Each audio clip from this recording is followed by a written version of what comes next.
Olá, fãs de relatos sobrenaturais. Sejam bem-vindos ao canal. No vídeo de hoje, irei contar 4 relatos aterrorizantes, que irá te fazer perder o sono. Eu sou o Senhor Macabro, e o terror de hoje já vai começar. A história de hoje foi enviada por um inscrito, a pedido dele usarei nomes fictícios para relatar o que ele me enviou. Terror na estrada. Em uma noite tranquila, o casal de namorados, Alice e Henrique, decidiram viajar. O caminho a ser pego era uma estrada deserta. Eles iriam para uma cidade distante, visitar os amigos de infância aproveitando o feriado prolongado. Após chegarem do trabalho, tomaram um banho, e colocaram as malas no carro para iniciar a jornada. Rapidamente cruzaram a cidade em direção àquele caminho deserto. O céu estava nublado e a lua mal conseguia iluminar a estrada sinuosa à frente. Henrique estava rindo, enquanto tentava deixar Alice assustada, com a escuridão e o deserto ao redor. De repente, o carro começou a fazer um barulho estranho, como se algo estivesse batendo alto dentro do capô. Henrique reduziu a velocidade, e tentou investigar o que estava acontecendo, mas não conseguia encontrar nenhuma explicação lógica para o barulho. O clima entre o casal começou a ficar tenso, e a tensão aumentou ainda mais, quando o carro simplesmente parou de funcionar. Desesperados por estarem no meio do nada, eles saíram do carro e perceberam que seria difícil conseguir ajuda. Para piorar, não havia sinal de celular, e por mais que procurassem com os olhos ao redor, não avistaram uma só iluminação ou sinal de casa, em meio àquela imensidão. Henrique tentou fazer o veículo ligar novamente, porém de nada adiantou. Ele não entendia muito de carro, e disse a Alice que o melhor a se fazer era caminhar adiante, para ver se conseguiam encontrar socorro. Quem sabe havia alguma casa, restaurante ou até mesmo um posto de combustível. Com certeza deveria haver algo à beira da estrada. Ambos decidiram caminhar, usando apenas a lanterna do aparelho celular. Andaram por mais ou menos 1 hora e não havia nenhum sinal de uma alma viva. Alice queria desistir, porém Henrique a convenceu de continuar. Enquanto caminhavam, eles começaram a ouvir passos atrás deles. Inicialmente pensaram que era um animal, mas os passos eram precisos demais para serem de um animal comum. Pensando ser alguém que pudesse ajudá-los, eles se viraram, mas não havia nada além de escuridão e o silêncio ao redor. Iluminaram com a lanterna ao redor várias vezes, e até perguntaram se havia alguém ali, porém não avistaram ninguém. Decidiram continuar mesmo assustados, e os passos continuaram a segui-los. Poucos minutos depois, os passos pareciam cada vez mais próximos e mais pesados. O casal começou a correr, com o coração quase saindo pela boca, enquanto os passos pareciam se multiplicar ao seu redor. Finalmente, avistaram a luz de um poste de energia elétrica, indicando que estavam se aproximando de um posto de gasolina. Mal podiam acreditar quando avistaram um carro da polícia estacionado no posto. Correram até lá gritando por socorro. Os policiais agiram rapidamente, e começaram a procurar aos arredores, em busca do que quer que estivesse os perseguindo. Mas, para a surpresa de todos, não encontraram nada. Nenhuma pegada, nenhum sinal de vida, além do casal e dos próprios policiais. Os policiais acharam que eles estavam alucinando, ou sob efeito de alguma substância. Após relatarem o que havia acontecido com o veículo durante a viagem, os PM se prontificaram a retornar com eles até o carro, já que o pai de um deles era mecânico e ele entendia um pouco sobre conserto de veículos. Ao chegarem no carro, o policial pediu a Henrique que abrisse o capô. A princípio não havia nada de errado, então o mesmo pediu ao jovem que desse a partida, e para a surpresa deles o carro ligou de primeira. O casal nunca soube o que os estava perseguindo naquela estrada deserta, ou o que fez o carro parar do nada justo naquele lugar assustador. Mas desde então nunca mais ousaram voltar a passar por lá, com medo do que poderia ainda estar à espreita nas sombras esperando por eles. Olá, Senhor Macabro, o relato que vou te enviar aconteceu comigo e com o meu esposo, no primeiro ano de casados.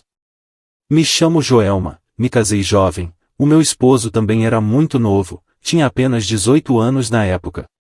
O que nos aconteceu nos marcou para a vida toda. Já faz 10 anos e ainda me lembro dos detalhes daquela noite. Eu não sei se tenho algum dom, porém já tive várias experiências sobrenaturais. Durante o namoro contei ao meu marido as experiências que tive, mas ele sempre foi cético em relação a esse assunto. Ele sempre dizia não acreditar, pois nunca havia presenciado nada sobrenatural, e que só havia as pessoas contando. Quando nos casamos não tínhamos casa própria, então fomos morar de minheiros. Isso é muito comum na minha região, somos de Minas Gerais. A casa da colocação que meu esposo pegou, ficava distante de vizinhos. O dono da propriedade tinha uma reserva ambiental grande no terreno dele, e essa casa em questão ficava rodeada pela mata. Era um lugar bonito de dia, porém à noite era sombrio. Eu não me arriscava a sair no quintal em hipótese nenhuma, sentia uma energia ruim no lugar. Em uma noite enquanto eu e o meu esposo estávamos deitados, os cachorros começaram a latir freneticamente. Tínhamos um casal de cachorros na época, o Mudinho e a Simba. Isso era por volta de umas 11 e pouca da noite. A princípio pensamos ser algum animal pois era área de mata em volta. O meu esposo levantou, abriu a janela e acendeu a luz de fora, porém não viu nada. Os cachorros estavam parados em um ponto do terreiro, olhando fixamente para outro ponto, e latindo muito. Meu esposo chamou a atenção deles, porém eles o ignoraram, e continuaram a latir. Meu marido então voltou para a cama. Os cachorros continuaram cada vez mais bravos no terreiro. Até que começamos a ouvir um barulho muito estranho no quintal. Parecia ser uma corrente se arrastando ao redor de um toco, e o barulho foi ficando cada vez mais alto, e os cachorros cada vez mais bravos. Meu esposo olhou para mim, e perguntou se eu havia ouvido. Eu disse que sim, ficamos ouvindo aquele barulho por muito tempo. Ele queria sair lá fora para olhar o que era, porém eu não deixei. Passados alguns dias, contamos isso a um outro morador da fazenda. A casa dele era longe da nossa, e só havia eles e nós, morando naquela propriedade enorme. O outro morador era bem mais velho, e foi criado nessa comunidade. Ele nos disse que antigamente aquelas terras eram terras de escravos, e que também havia uma casa de barro lá no alto, onde uma família sofreu muito. O capitão dono da fazenda tinha interesse na pequena propriedade deles, que fazia divisa com a fazenda. E não sossegou enquanto não usurpou a terra. Algum tempo depois vimos essa casa. Ela estava quase toda tomada pela mata. Ela não era grande, porém era resistente, ainda estava bem inteira. O nosso vizinho disse que ali eram terras sofridas e amaldiçoadas por tanto sangue que foi derramado. Olá, senhor Macabro, me chamo Adriano, e hoje irei relatar a você algo que aconteceu comigo, minha namorada, e mais 3 amigos, em uma viagem ao interior de São Paulo. Não irei citar os nomes de todos os envolvidos, pois não pedi a permissão deles antes de enviar o relato para ser contado no canal. Estávamos de férias da faculdade, a ideia de viajar para Atibaia foi minha, pois sempre gostei de estar junto à natureza. Apesar de já termos ouvido relatos de fatos estranhos na região, éramos céticos quanto ao sobrenatural, e decidimos juntos passar as férias nessas belas montanhas turísticas. Viajamos em uma sexta-feira, estávamos muito animados com o passeio, queríamos aproveitar ao máximo, pois voltaríamos no domingo à noite, para nossas casas. A ideia era montar barracas e acampar durante esse período. Chegamos ao local, deixamos o carro e seguimos a pé. Enquanto caminhávamos pela trilha escura, comecei a sentir uma presença estranha, porém pensei ser coisa da minha cabeça, e não falei nada, já que todos pareciam não ter sentido coisa alguma. Continuamos a caminhada, apenas nossos passos ecoavam no silêncio do lugar. Ao chegar em uma clareira, decidimos montar o acampamento, acendemos uma fogueira, e ficamos ali por um bom tempo. O outro casal que estava com nós decidiu ir para sua barraca. Ficaram somente eu, minha namorada, e um amigo, na beira do que restava da fogueira, que já estava quase se apagando. O lugar transmitia paz, até que o clima ficou pesado. Eu podia jurar que ouvi alguém me chamando. A voz não era conhecida. Eu respondi, achando ser um dos meus colegas, que tinha ido para a barraca. Minha namorada e meu amigo me encararam com um olhar estranho e perguntaram a quem eu estava respondendo. Eu disse que alguém havia me chamado. Perguntei se não haviam ouvido. Eles começaram a sorrir e disseram: Adriano, se você está tentando nos assustar, isso não vai funcionar. De repente houve um grande estalo, na direção das árvores, e algo despencou. Nos assustamos, porém, parecia ser um galho que havia quebrado e caído. Rimos da situação, mas logo fomos interrompidos por algo mais assustador. Escutamos passos, vindo da direção onde o galho havia se quebrado, e aqueles passos ficavam cada vez mais próximos. Aquilo me deixou um pouco arrepiado, porém agi normalmente. Mais uma vez, ouvi chamar o meu nome, uma voz rouca, cansada, e com certa raiva, pelo tom. Dessa vez, minha namorada e meu amigo também escutaram. Meu colega soltou a frase: "Que diabos é isso?" Nos levantamos olhando fixo para a escuridão, porém, nossos olhos não avistaram nada. Decidimos que era hora de irmos para nossas barracas, e assim o fizemos, pois aquilo estava muito estranho. E como dizia a minha avó, os vivos andam de dia e à noite se recolhem em suas casas. Pois a noite é dos mortos. Nem eu, e nem minha namorada, conseguimos dormir, e passamos horas acordados. Por volta das 3 horas da manhã, ouvimos novamente passos. Estavam mais perto, e pareciam se arrastar entre as folhas. Aquilo circulou entre as barracas por alguns minutos, e depois soltou um berro. Era um grito agoniante e demoníaco. Não me segurei, passei a mão em uma faca, e saí da minha barraca para enfrentar o que fosse. Avistei meus amigos, que também saíram desesperados com lanternas nas mãos. A cena que vimos foi a mais aterrorizante.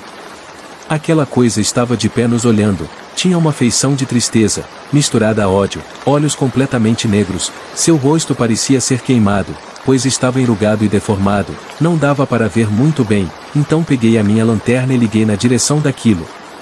Pude ver que nas árvores, logo atrás dele tinham vários vultos, e que ambos desapareceram junto com aquela figura humanoide, quando bati a luz nela. Naquela hora, decidimos que deveríamos ir embora, juntamos as nossas coisas e descemos a montanha, não olhamos para trás, mas podíamos escutar os passos, que pareciam nos seguir, e os urros em meio às árvores. Corremos o máximo que podíamos, entramos no carro, e ao acender os faróis, dava para ver entre as árvores, os vultos nos observando. Não voltamos nunca mais a Atibaia, isso nos ocorreu no ano de 1994. Evitamos ao máximo falar sobre esse assunto. E se falássemos, quem ia acreditar? A maldição do eremita. Na pequena cidade de Jussari, no ano de 1988, circulava uma história na cidade, que assustava até os mais corajosos. Os antigos contam que havia uma casa antiga e decrépita, situada ao lado do cemitério local. Os moradores não se arriscavam a passar por ali durante a noite, pois contavam histórias assustadoras sobre o sinistro morador da casa. Diziam que ele era um eremita recluso e misterioso, que passava a maior parte do tempo no cemitério. Segundo relatos, ele realizava rituais sombrios e invocava demônios. Alguns diziam que seu nome era Antônio, porém ninguém sabe ao certo, pois ele nunca falava com ninguém e evitava o contato com o mundo exterior. Vivia totalmente recluso naquele casebre. As poucas vezes que foi visto, era quando saía para comprar alimentos.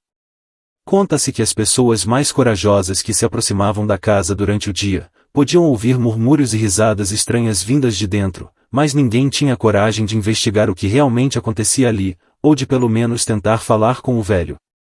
Circulou pelo povoado a história de uma jovem corajosa, que ao ser desafiada pelos amigos, decidiu desvendar o mistério, e resolveu se aproximar da casa durante a noite. Com uma lanterna em mãos, ela adentrou o terreno da casa e se deparou com um cenário macabro. Inscrições em uma língua não conhecida nas paredes, velas negras espalhadas pelo chão e símbolos demoníacos desenhados por toda a parte. Alguns anos depois do falecimento do homem misterioso, a casa foi demolida, descobriram ser latinha escrita na parede, parecia ser parte dos rituais que o velho fazia na época.